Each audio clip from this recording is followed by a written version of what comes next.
Hi. As we speak today, it could be that a colleague, an associate, or maybe even a family member could be saying things about you that are not designed for your ears. Hey, I'm Trevor E.S. Smith. I'm with the Success with People Academy, and I'll be your guide today as we examine the issue of how can I trust you when. So the inspiration for this came from a friend, close friend, who told me that a colleague came and said, "Hey, I, we agreed that we would be open with each other, and so I want to raise this issue with you." And so the person proceeded as if, well, we're just talking one on one here. Well, my friend knew that this discussion had taken place elsewhere. So, how can I trust this individual? When to my face, he's saying, we're talking one on one here, but I know that she has been talking behind my back. Mm.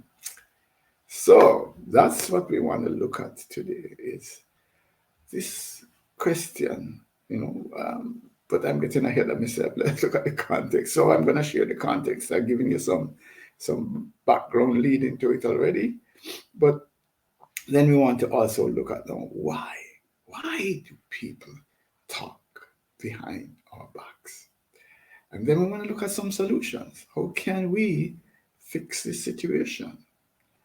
And I have a few action points that will help us to reduce this trust breaking issue of talking behind people's back. All right. So let's look at the context. I've given you an opening that there are situations where to our faces, individuals say one thing, but they may have another version or additional things to share that they share with others. And so we know that open, transparent communication is not always available in some environments. Some environments are agreed more toxic than others. But this idea of being able to share honest feedback openly is not always observed. And so people freely share uncomplimentary views about us behind our backs.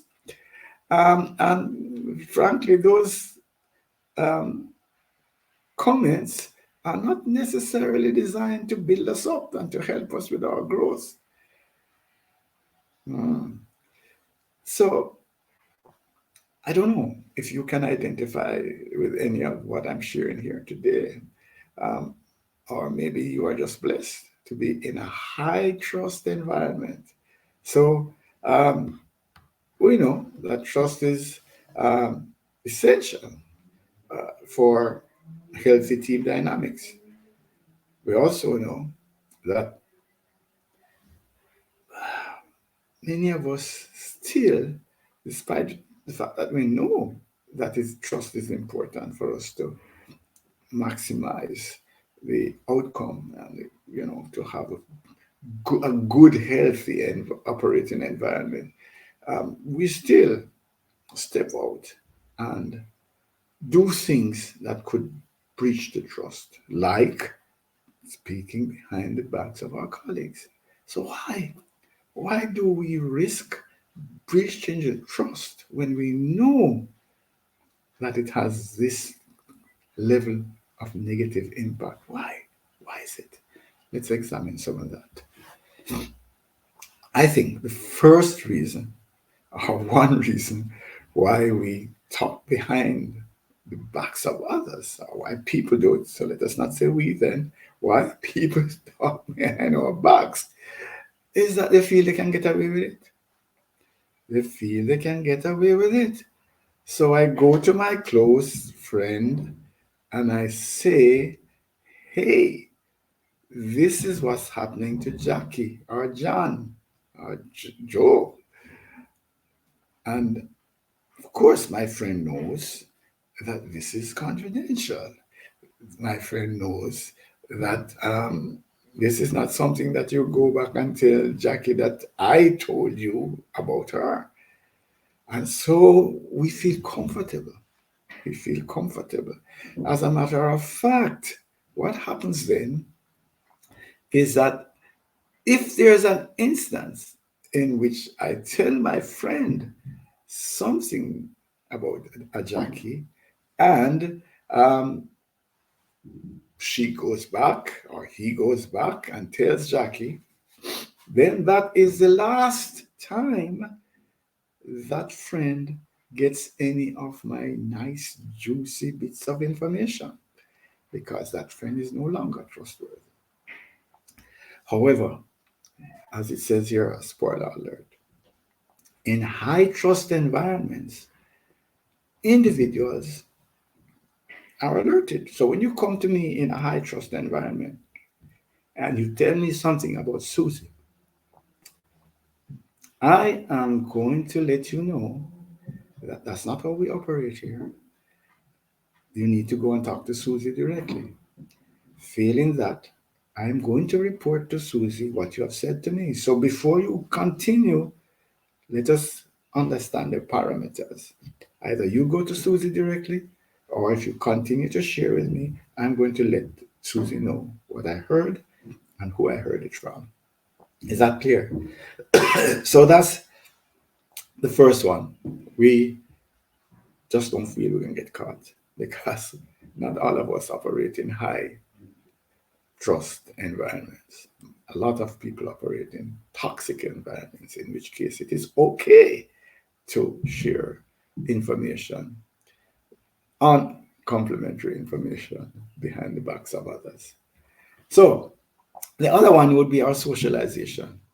To be truthful, to be honest, we have a sense that it is not okay to hurt feelings of others.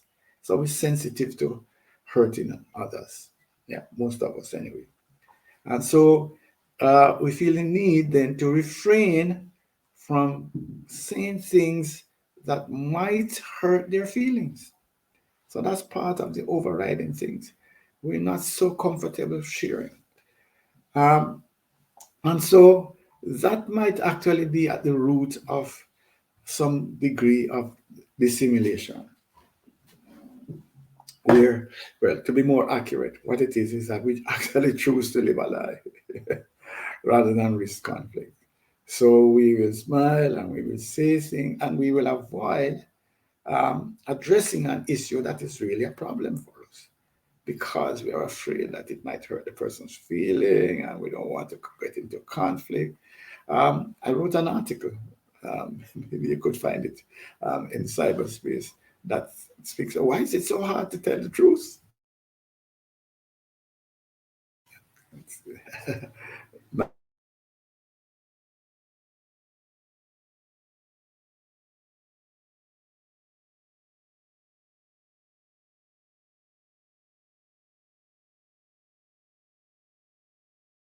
With a sneezing fit. So my season has just opened. um, this is the season for sneezing. So anyway, so our socialization then actually could um, guide us in a path towards um, not being upfront, you know. But the socialization also invites us to share. So if we have something important, information that's hot for us, there is a tendency for us to want to download it, share it with somebody. And so there comes the problem where we feel, oh, we don't want to hurt, we don't want to be insensitive, we don't want to. risk hurting or causing a conflict. But at the same time, this information is too much for me to hold. And so that's part of the underpinning of why we talk behind people's backs. Maybe I'm wrong, but those are some of my ideas as to what's going on there.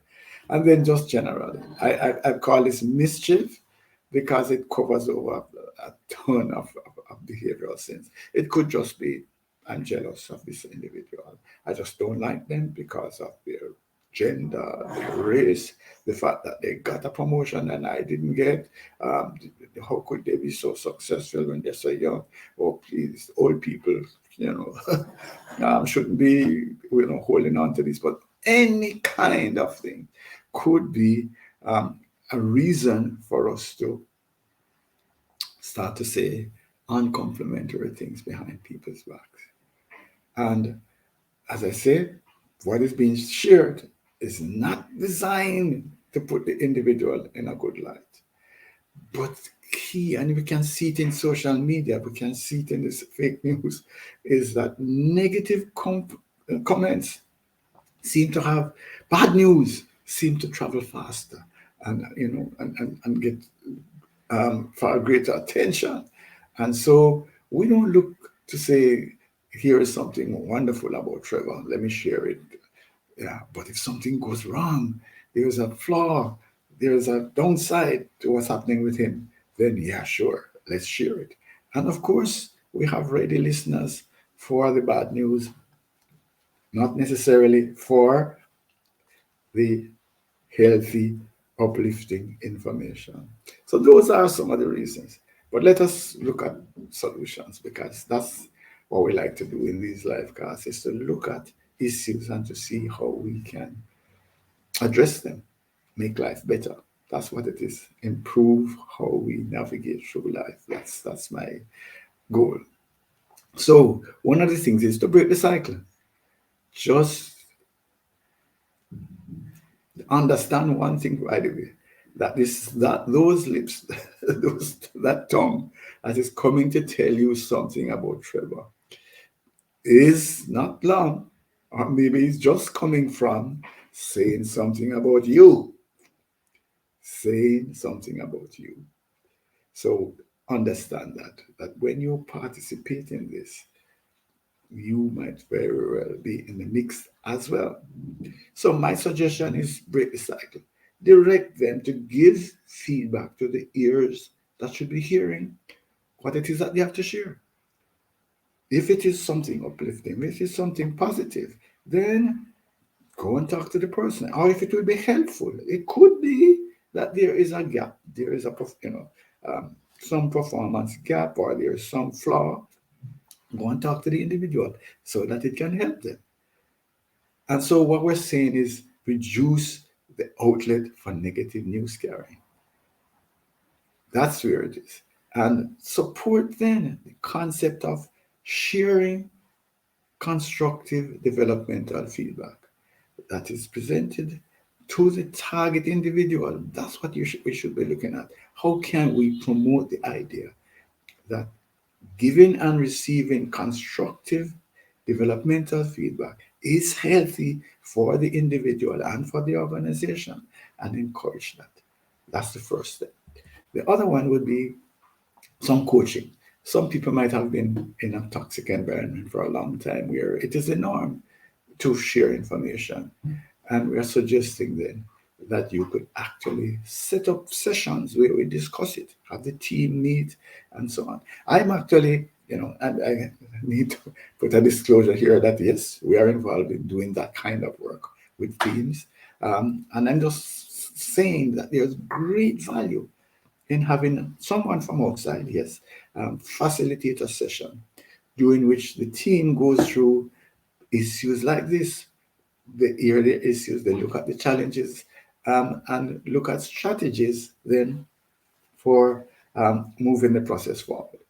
And it works. It works.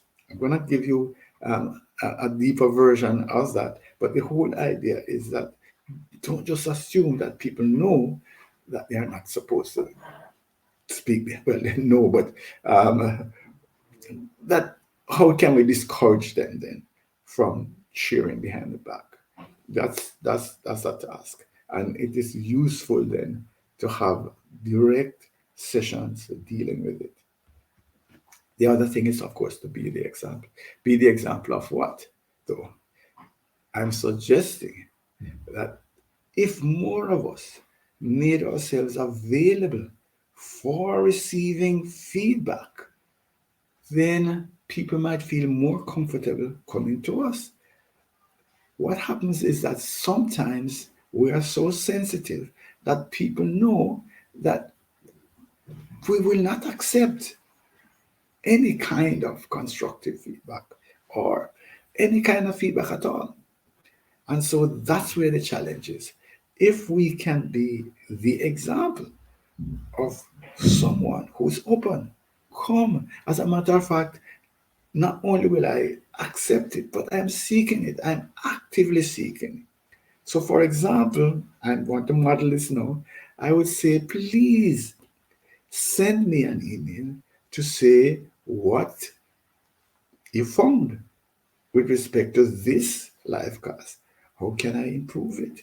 What went wrong? What could be improved? That's what we're saying. If you set up yourself to invite and respond positively to information that's coming back about you, it's going to help and it's going to create an environment in which people don't have to go behind your back. Why do I have to go behind his back when I can talk to him and he will welcome it? He will embrace the idea and he will actually even act on it. That's what we want to look at. So that is the third um, solution to this, is to be the example where honest, open feedback is welcome. I can then trust you because I know that what you're saying to me to my face is basically what it is that you have to say about me. I don't have to have the whispers round the back to say, hey, by the way, so and so is talking about you behind your back. That can be wiped out. Right? So the fact that you can come and talk to me openly, honestly, and we just, accept that dialogue without any animosity, without any other pushback, that then builds trust. But there is more. There is more. Um, and one of the reasons why people talk behind people's back and are not so sure that they can actually openly present feedback is that there is a trust gap. We're not so sure yet whether we can trust this individual or not. And so building trust is important in this to deal with this issue. And so the better we understand, like we can see it. We just meet somebody, and so we are tentative. We kind of feel each other out. After a while, when we really get to know the individual well, we can say, hey, you know, give you some feedback here, give you some feedback there. And it works. So it is a question then as to how quickly can we help the process of accelerate the process then where people understand each other better. And my suggestion that works very well is to have the team complete their behavioral DNA analysis. So I have my personal analysis, you have your personal behavioral analysis, and then we come together as a team and we put up our team maps, and you can see your preferred behavioral style, you can see mine, and then we have the now I understand why. And so that is why those kinds of understandings come from that process. And so people better understand how to communicate with each other. Ah, so that's why Trevor speaks like this, because his natural behavioral style is dominance, or that's why Trevor doesn't um, come forward and because that's his behavioral style. He prefers to wait to be invited as against jumping forward. That's why Trevor asks so many questions. We can see from the behavioral assessment, we can see from the map what is it that we need to do in order to be able to communicate more effectively with each other? Makes a huge difference to the trust deficit, and also then precludes or certainly reduces the need for there to be um, a significant level then of, well, any talking behind the back, actually. All right. So, how do we do this? There's we have a three-step process really of increasing understanding. And by the way, the exercise helps you to understand yourself. So we have to understand ourselves better before we can understand others. So it's a two-way process. So it's essentially what happens is that there's a email that goes out to the link.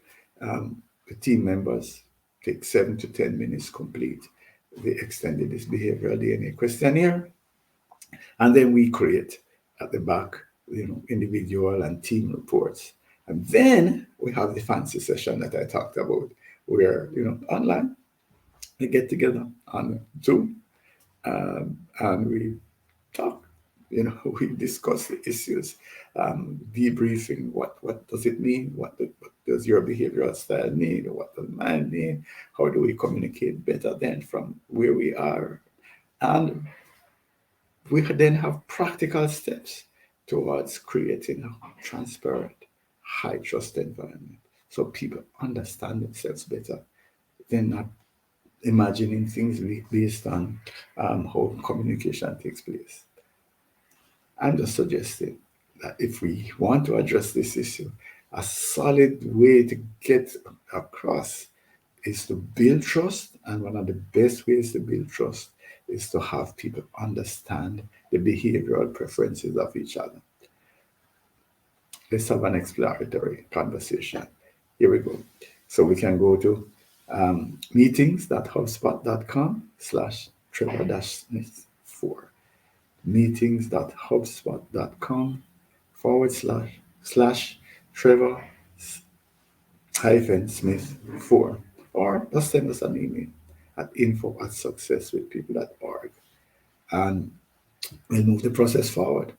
This issue of low trust, toxic environments impacts performance in very meaningful ways. And I'm just suggesting that we can, in fact, enhance performance and enhance the operating environment. The whole culture can be changed by some concrete strategic steps. And by the way, um, I'm saying we could work, and I'm prepared to say to you, let's work as a team. You pay nothing up front. As a matter of fact, you don't ever pay if you don't get value. So you come into the process, we work with your team, do the coaching, and if you get value, then you invest 3,900 in the process of unlocking the limiting factors, identifying the blind spots, finding out where the communication hitches are. We could increase trust then, and that would increase productivity, employee engagement, and of course, help to retain some of your talent. So that's an offer. Send us an email, info@successwithpeople.org. No risk. We go in, we do the assessment, and by the way, you keep the assessment if you don't get any value. So that's on us. A little bit about us. We try to keep these sessions relatively short so that people don't have a, you know, question when we're inviting them to come. So we're engaged in technology-driven human capacity development. In essence, we work to enhance the performance, the productivity of individuals, their teams, and their organizations. And so we have strong technology platforms like our Spike performance management and governance solution that drives everything. It actually has a competency framework built in where you can actually have it operate as the hub for everything from recruitment and selection through onboarding, through training and development, through succession planning, through performance management and appraisal.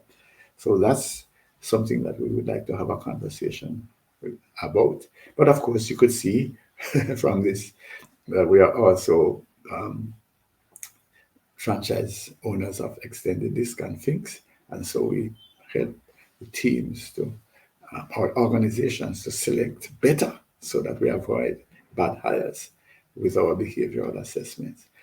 That basically is what we wanted to share today, but I just want to go and to reinforce then that one way to break the cycle is to um, be refuse to be a part, to refuse to be an outlet for the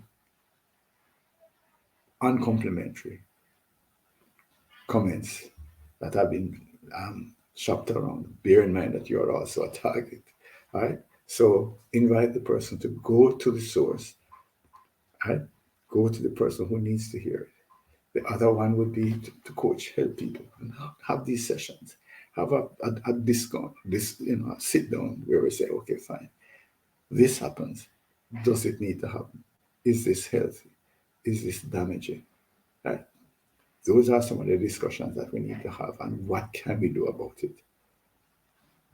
Then, of course, be an example of someone who invites, who desperately needs feedback, who wants it and who acts on it and who welcomes it. Be that example.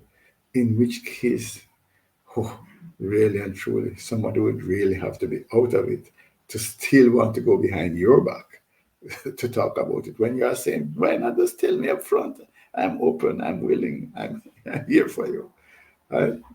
And then, of course, we suggest a process then of helping your team members to understand themselves, first of all, and then to understand others. Because once there is an increase in understanding, once people get to understand each other better, they feel more comfortable sharing information, whether it is um, feedback to help for developmental purposes or otherwise. People feel more comfortable. We don't have to parse things and be so concerned about how to say this because we understand how to communicate with our colleagues. And I'm suggesting that the best way is to have behavioral assessments done. We recommend, of course, extended solutions, but if you have some other tool that you use, then use them and then have the discourse around the findings. What is my preferred behavioral style? What is yours? How do we communicate better? That is something that skillful facilitators will help. So we know that when Trevor D presents information in a particular way, this is how you should receive it because that's the intention. Forget the body language, maybe, forget the thing that it might be a little bit overpowered. That's not the intention. Let us look to the content. So, those are some of the things that we have to do, that we understand how to get best results from each other, how to give instructions to different behavioral styles, how do we give feedback to different behavioral styles, and how do we just communicate to different behavioral styles. That's critical. And then when we look at the team maps, we also learn a lot about um, the individuals and what is involved, what is their role, how are they responding to their roles, and how can we then evolve into a high trust, high performing environment. Thank you for your time. And remember, send me some feedback. I would love to hear how these things are landing with you. Appreciate it. And pick up our offer. Pay nothing upfront and only if you get value. I'm Trevor E. S. Smith. I'm with the Success with People Academy. And thank you very much for your time.